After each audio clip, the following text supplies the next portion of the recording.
In this video, we continue our studies of the Lewis dot structures by looking at exceptions to the octet rule.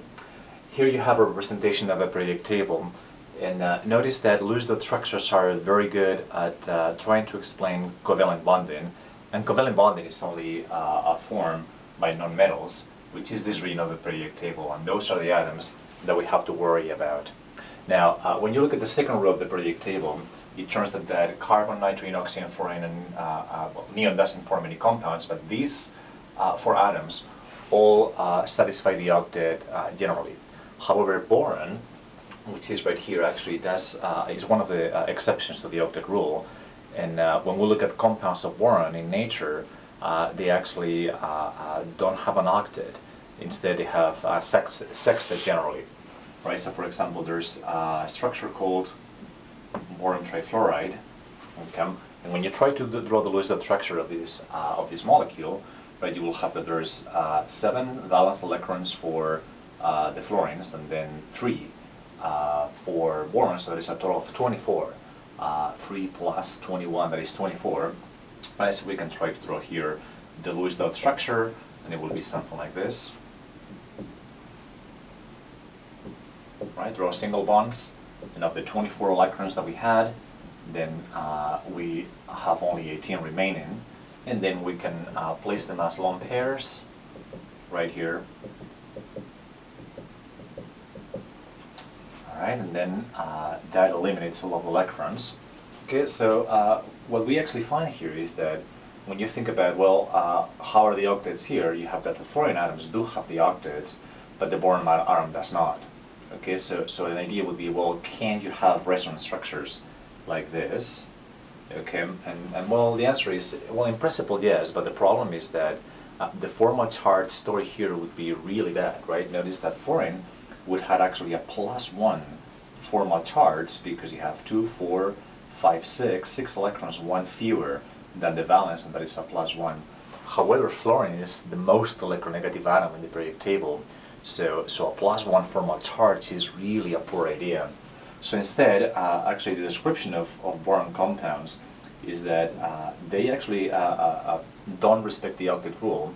Okay, instead they have this vacancy, this 2 electron deficit with respect to the octet, and that's fine.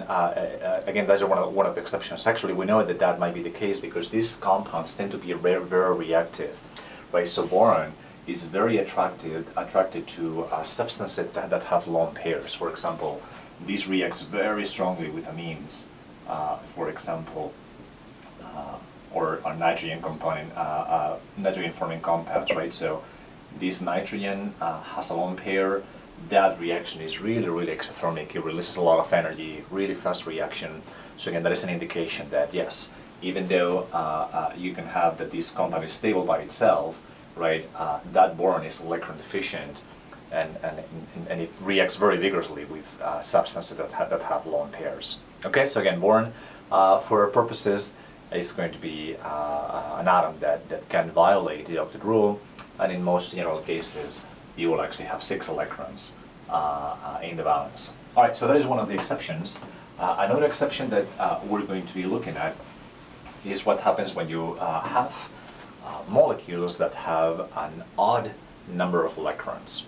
Until now, all of our molecules have had an even number of electrons, but those are not all the ones that we have. For example, nitrogen monoxide, okay, which is called nitric oxide.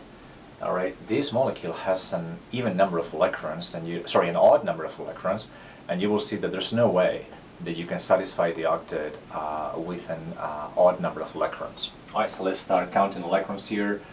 That's 6 electrons in the valence, and then 5 electrons in the valence, so that is a total of 11 electrons. Notice that this is the first time that we have seen a molecule with an odd number of electrons. All right, so we try to draw here the Lewis dot structures, and then we find the following, right? You form here a bond, so that is 9 electrons, and then place lone pairs around the terminal atoms.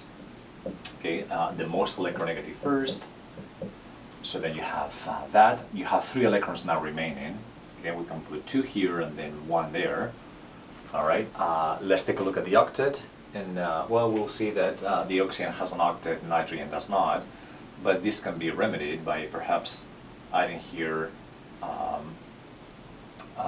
a double bond, right? In this case, you will have that this is equal to, now you have 7, right? So 8 for oxygen, then it will be 2, 4, 6, and 1, 7, right? So 1 short of the octet for nitrogen. Okay, and it doesn't matter what you do, you're actually never going to be able to get the octet, right? Another possibility would be that you can take that and and form that structure. But in this case, you have that, yes, you have an octet for oxygen, but you have 2, 4, 6, 8, 9 for nitrogen, right? It turns out that this is the best that you can do, that is the best Lewis-dot structures, but you notice that again in nitrogen, you actually don't have an octet, and it's impossible, you simply can't draw a perfect octet for both atoms if the number of electrons happens to be odd. Okay? In the next video, we're going to continue with exceptions, and we will look a little bit further down the periodic table to see molecules in which you can actually in which you can go beyond the octet.